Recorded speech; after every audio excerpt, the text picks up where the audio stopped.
Bien, no me había dado cuenta de que se estaba grabando. ¿Cómo están? Vamos a empezar entonces con la clase 7. Esta clase 7 donde vamos a tratar de analizar, especialmente a partir del texto de Waldo Ansaldi sobre los gobiernos radicales y la apertura democrática, este momento de transformación, ¿no? En esta etapa más restringida dentro de la etapa más general que analizábamos en la clase 6, que sería 1890-1916, pero donde además vamos a analizar, digo, en esta clase 7, la reforma electoral, la ampliación de la ciudadanía, y vamos a tratar de llegar en esa mirada hasta la crisis de 1929 y sus efectos, ¿sí? Especialmente centrándonos en los gobiernos radicales. Miren, me voy a enfocar fundamentalmente en el texto de Waldo Ansaldi. Yo supongo que en dos partes de la clase para no hacer un solo video tan extenso. El texto, y no voy a trabajar en forma específica ni el texto de Percelo ni el texto del que soy coautor junto a Mónica Gatica, porque creo que son dos textos que permiten una lectura propia sin mayor problema, pero hago como un comentario muy breve inicial sobre esos dos textos. A ver, el texto de Percelio muestra, se acerca, digamos, a mostrar parte de lo que también trabaja Waldo Ansaldi, la transformación en el sistema político que genera la llegada al gobierno, en particular al poder ejecutivo, por parte de este nuevo sector de la sociedad que representa la Unión Cívica Radical y especialmente que representa una figura política como Hipólito Yrigoyen, ¿no? Digamos que es el primer momento, el segundo obviamente va a ser la llegada del populismo al gobierno. Fíjate que siempre hablo de gobierno, ¿sí? Y cuando hablo de poder ejecutivo, en clave justamente de esa división republicana que establece que hay tres poderes formales en el Estado: el poder ejecutivo, el poder legislativo y el poder judicial.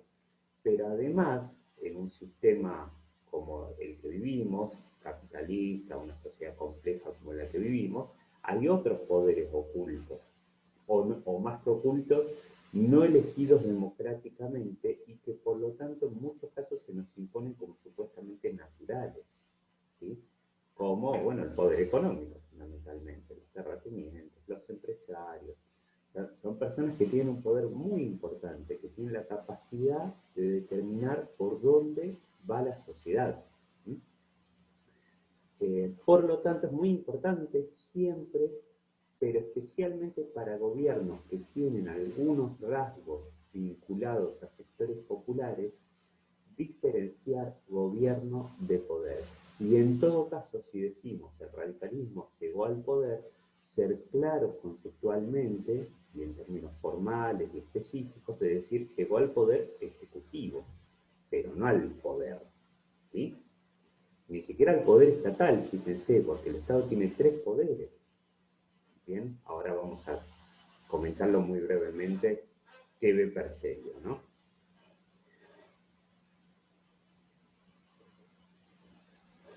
De hecho, Percelio, bueno, lo que observa con una mirada crítica sobre los gobiernos radicales en términos generales es que la llegada al gobierno y al poder ejecutivo en particular del gobierno de Hipólito Yrigoyen va a mostrar los, va a mostrar o a generar o a impulsar problemas dentro de ese sistema republicano.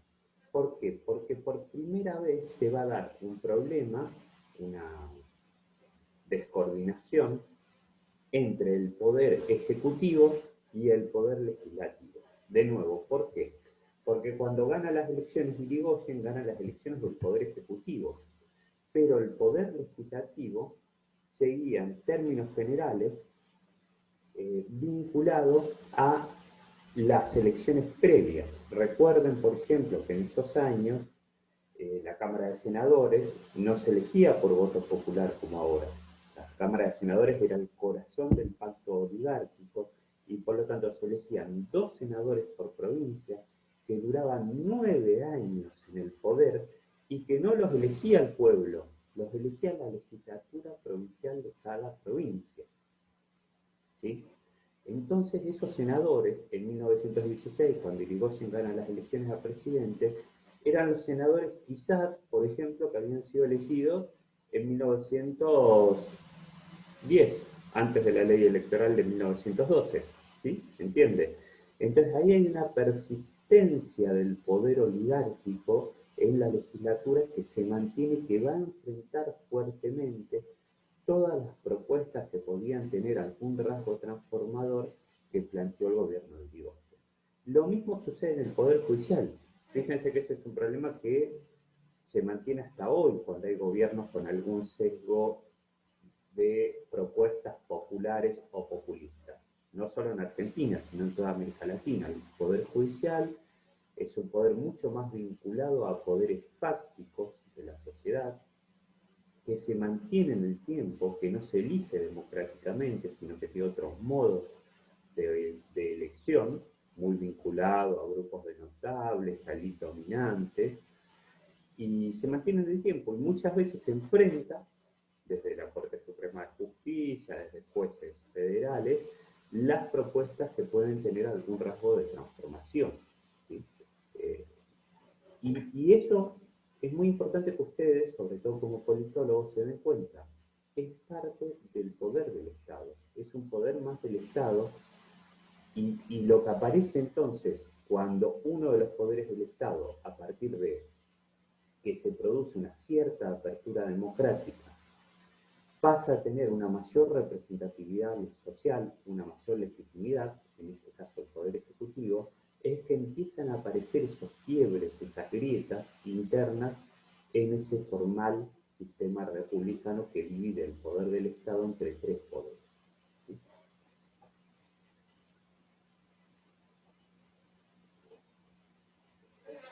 Bueno, y después el texto que presentamos con Mónica, a mí me interesa que lo lean casi nada más a modo, les diría, eh, de bajada regional, ¿no? Porque lo que muestra es cómo muchas de esas dinámicas, o todas en realidad, esas dinámicas que nacionalmente analiza Íñigo Carrera, se expresaban también muy fuertemente en nuestra región, ¿sí? De organización del movimiento obrero, de represión, de lucha política. ¿Sí?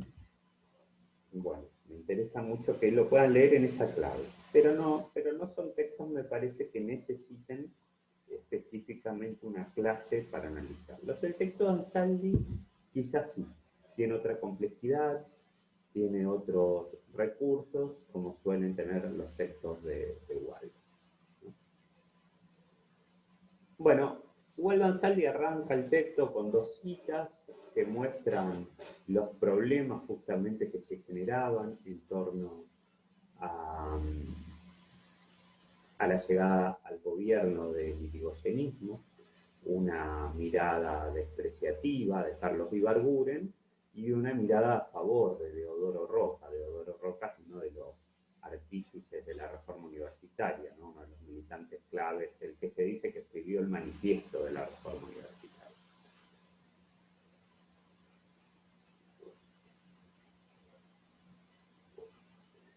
Y bueno, él va a plantear que ambos tienen que ver con los efectos que genera la ley Sáenz Peña, eh, nombrada así por el presidente Roque Sáenz Peña, que gobernó de 1910 a 1914 y que fue promulgada en febrero de 1912, estableciendo un nuevo régimen electoral de sufragio universal, masculino, ¿no?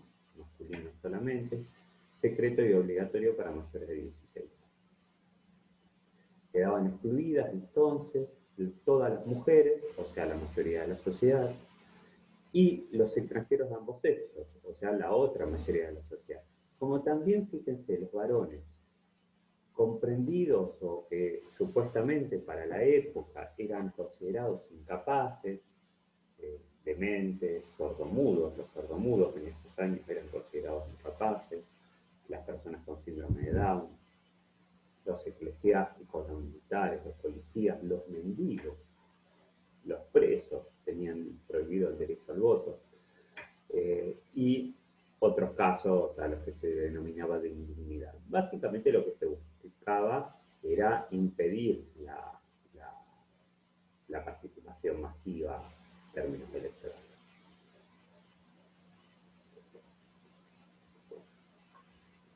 En Argentina, al menos, no se excluyó de la posibilidad de votar a los analfabetos, cosa que sí se hizo, por ejemplo, en otros países como Brasil durante muchos años. Cuestión que excluía, obviamente, a los sectores más empobrecidos de la sociedad.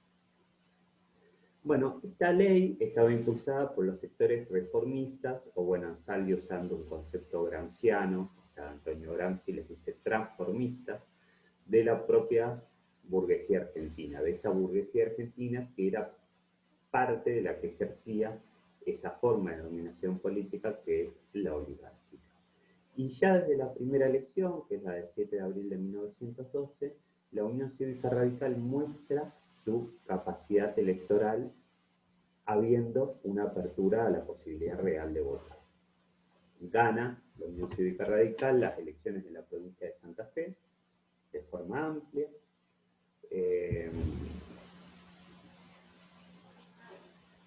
Y también gana la capital federal de forma más ajustada sobre el Partido Socialista.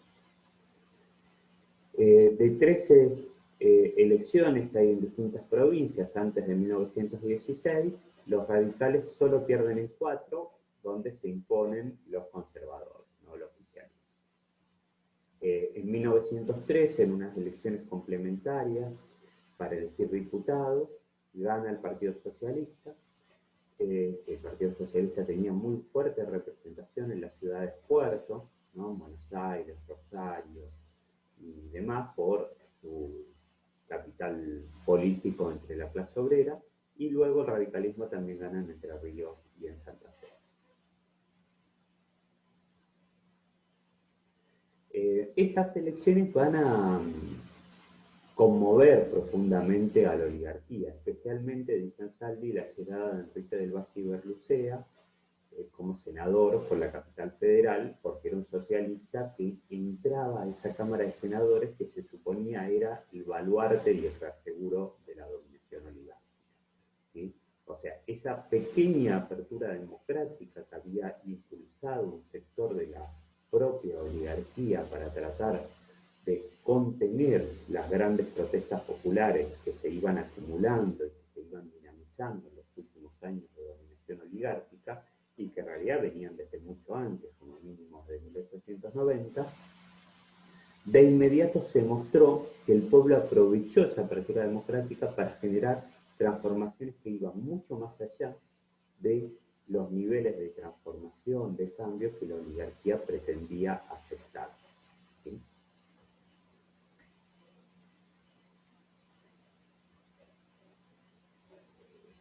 En 1914 y 1915, bueno, Roque Sanpeña murió, lo reemplazó el vicepresidente Victorino de la Plaza, ganó las elecciones el radicalismo también en Córdoba, y junto a Santa Fe y Entre Ríos pasan a ser la tercera provincia dirigida por la Unión Cívica Radical en ese momento, y hay ahí un intento de un sector de la oligarquía de impedir que se llegase a las elecciones de 1916 con esta nueva ley electoral, porque empezaban a tener miedo de perder, ¿no? Esto se frena, hay una reacción popular que impide ese retroceso en términos electorales, y se llega a la elección de presidente y vice de 1916 con una participación ampliada de los ciudadanos. Y ahí hay unos datos muy importantes, ¿no? Sobre un total de 1.189.000 inscriptos, que solo el 15% de la población total votan 745.875. ¿Sí? O sea que vota un sector importante de los que estaban inscritos, ¿no? Porque vota el 62% del padrón, igual un número muy bajo, por ejemplo, para las votaciones actuales en Argentina, pero en realidad el dato significativo que plantea Ansaldi es que ronda apenas el 10% de la población total apenas de la población masculina mayor de 18 años. O sea, es una democracia sumamente restringida. La diferencia es por la exclusión de las mujeres y de los extranjeros, fundamentalmente, y ahí da el dato muy importante de recordar que en ese momento histórico al menos el 30% de la población total del país y el 46% de la población económicamente activa era de origen extranjero. Esta representación es aún mucho mayor en lugares como la capital federal, la ciudad del Puerto, donde casi el 60-70% eran extranjeros, y en las provincias, bueno, de la zona pampeana. La UCR va a ganar bastante ampliamente la elección. El Partido Demócrata Progresista, también un partido que intenta generar algunas transformaciones, pero que a la vez intenta constituir un partido orgánico de la derecha. Hace una buena elección, pero no logra en general triunfar. Y el Partido Socialista logra una representación electoral muy importante en muchas provincias y especialmente con una gran representación, como ya lo decíamos, en la capital federal. El sector ortodoxo de la antigua oligarquía, lo que Ansaldi denomina conservadurismo, triunfa en Buenos Aires y en La Rioja, triunfa también en San Juan, en Jujuy, y por lo tanto mantiene un reducto importante de poder. En esa época, también otra forma en la que la oligarquía intentaba resguardar su poder o sostener espacios no democráticos era que la elección se realizaba a través de métodos indirectos, o sea, por un colegio electoral. Lo que elegían los ciudadanos eran electores al colegio electoral y esos electores eran los que votaban quién iba a ser el presidente. ¿Sí? En este caso, bueno, eso era un intento de, por ejemplo, poder torcer quizás la votación popular. Fíjense que como queda la votación popular, la unión de conservadores y demócratas progresistas, 70 más 64, era justamente superior al 133 electores que tenían los radicales. Este es un sistema electoral que, por ejemplo, todavía existe en Estados Unidos. Entonces permite estas componendas y permite que alguien que sacó más votos no sea elegido presidente, como pasó ya en dos elecciones recientes en Estados Unidos, en la que ganó George Bush hijo y en la que ganó Donald Trump. El otro contendiente había sacado más votos, pero menos electores, por las trampitas que tiene el sistema de transformación de los votos populares en electores. Y bueno, finalmente en Argentina, si bien hay una fuerte tensión en el momento de elegirlo de ir al colegio electoral, porque se podía dar una trampa, hay un sector, los radicales disidentes de Santa Fe, que terminan votando por Hipólito Yrigoyen en el colegio electoral y aseguran su legítima elección como persona que había ganado ampliamente las elecciones en términos de los votos populares. Esto genera entonces un gran impacto, porque obviamente hay una innovación muy importante en términos de la representación popular. Él cita una serie de datos significativos. El primero es que el régimen electoral rompe la continuidad de pertenencia partidaria de los presidentes del antiguo PAN. El segundo es que por primera vez en 73 años funcionan mecanismos prescritos por la Constitución y por la ley Sáenz Peña, ¿no? Perdón, al revés, que en la historia política de los 73 años siguientes, en las ocasiones en que funcionan los mecanismos de la Constitución y de la ley Sáenz Peña, en general triunfa el partido de gobierno y el de oposición solo triunfa en una, precisamente en la realizada en mayo de 1989, ¿sí? Y bueno, también triunfa el partido de gobierno en 1937, pero esas elecciones estaban viciadas por el tráfico. Y luego observa cómo la llegada de Yrigoyen y el radicalismo al gobierno nacional generan una notable transformación del espectáculo que presentaba la Casa de Gobierno. O sea, la llegada de sectores populares a la Casa de Gobierno.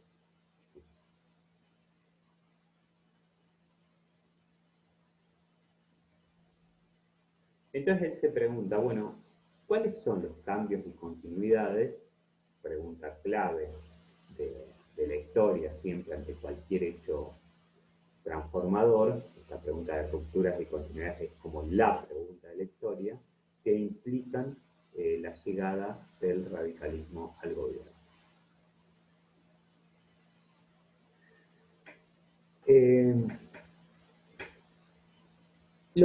Lo que él observa como lo más fuerte de los cambios es una reconstitución de la estructura social, ¿no? Él va a decir que hay una estructura social nacional heterogénea, con muchas diferencias regionales, donde la región pampeana es la más dinámica y desarrollada, y es la que decide por peso cuantitativo y cualitativo la evolución de la sociedad argentina en esta etapa.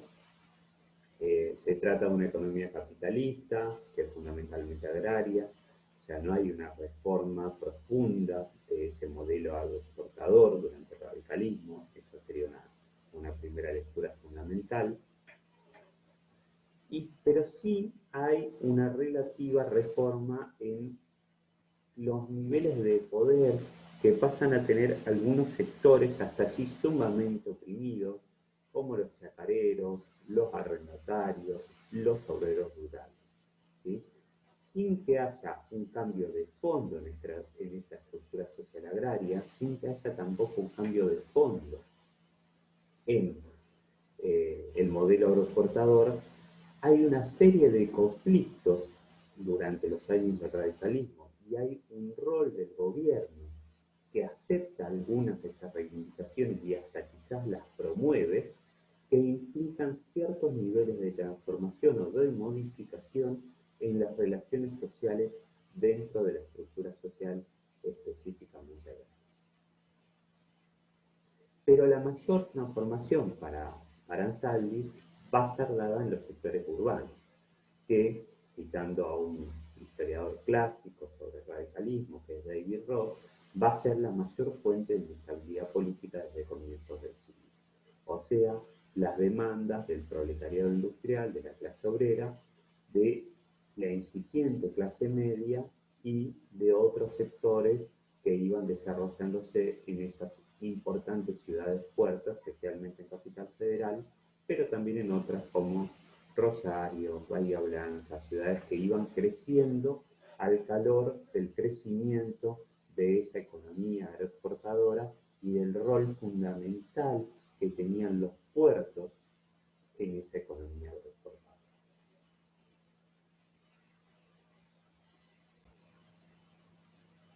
Bien, entonces, básicamente lo que estamos trabajando en todo este periodo, que podríamos decir que va de 1912 a 1930 o de 1916 a 1930, depende de qué momento elijamos como inicio, si la sanción de la nueva ley electoral o la asunción a partir de esa nueva ley electoral de un gobierno de signos distintos al tradicional, un gobierno que ya no va a ejercer su forma de dominación política de la misma manera que habíamos conceptualizado como oligarquía, es la modificación del régimen electoral y el proceso de democratización que se da en ese periodo, proceso de democratización que justamente no puede restringirse solo a los aspectos formales e institucionales que reglamentan el régimen electoral. Esa democracia política que se comienza a constituir en 1912 era ampliada con respecto a lo anterior y a su vez sumamente restringida, como ya lo vimos, ¿no? Es ampliada, bueno, se incorpora al sistema de decisión política a clases de formación reciente, como la clase obrera y la naciente clase media, y es restringido por la falsa universalidad que ya vimos y calificamos en términos concretos, no de opinión. Si vota solo un 10% de la población, obviamente no hay democracia real.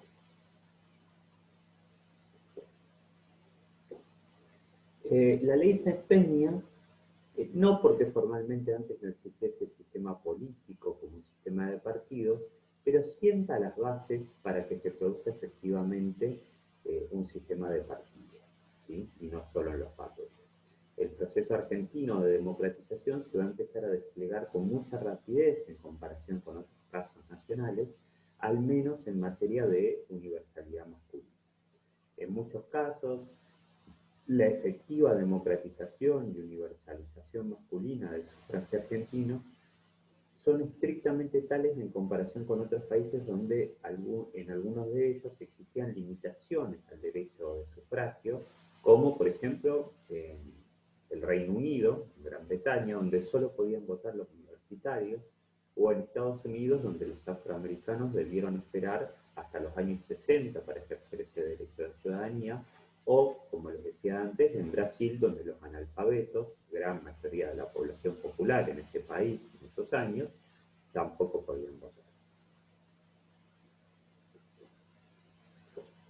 Pero esta ley sí no logra modificar un carácter muy importante de dos caras, va a decir Ansaldi, que tenía el funcionamiento de la mediación política en esos años y que lo va a seguir teniendo en gran medida en Argentina, que es la representación, por un lado, partidaria y por el otro, corporativa, siendo esta última, la corporativa, la que define el rasgo predominante en la constitución de un sistema de partidos. ¿Qué es lo corporativo? Las entidades que hacen a la representación de los intereses económicos de distintos sectores sociales, la sociedad rural, la Unión Industrial Argentina, poderes fácticos no elegidos democráticamente que van a seguir teniendo un peso central en el funcionamiento de la mediación política y que justamente como son poderes fácticos, de hecho, no tienen una real representación democrática.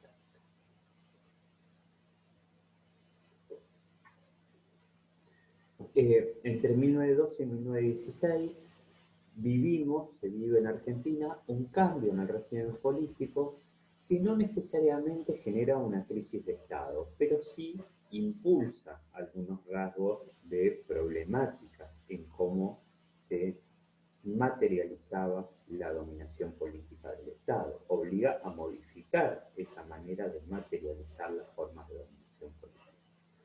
No se cuestiona la matriz fundamental de la dominación social, obviamente no se cuestiona el sistema capitalista como estructurante de la sociedad, ni siquiera se cuestiona el modelo económico agroexportador.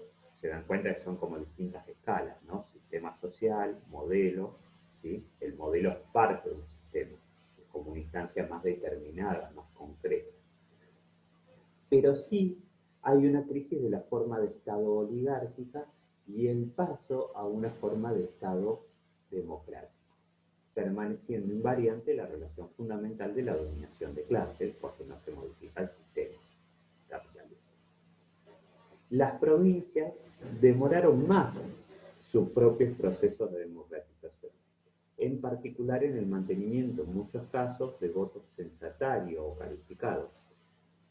Y el plano municipal siguió pensándose como administrativo y no político, o sea, casi todavía no había elecciones reales en lo municipal, quizás solamente las había en gran medida y era el lugar político por excelencia en los territorios nacionales, en nuestras actuales provincias, que en esa época, recuerden, no eran provincias, eran territorios nacionales, no tenían derecho ni siquiera, por ejemplo, a tener diputados o senadores. No tenían derecho tampoco a tener un gobernador propio. El gobernador era designado por el presidente. En muchos casos tampoco podían participar en las elecciones presidenciales los ciudadanos de estos territorios nacionales. Fíjense, ahí hay una idea muy fuerte de que eran territorios conquistados muy recientemente. Estamos hablando de una conquista hecha en 1880, todavía en 1916 y durante muchos años más. Chubut, Santa Cruz, entre Río Negro, perdón, me concentro con los ruidos, deben escuchar, estamos en obra, se provincializan recién en 1958. ¿Sí? Bueno, voy a cortar acá el video porque justo empezaron a golpear, aprovecho esto para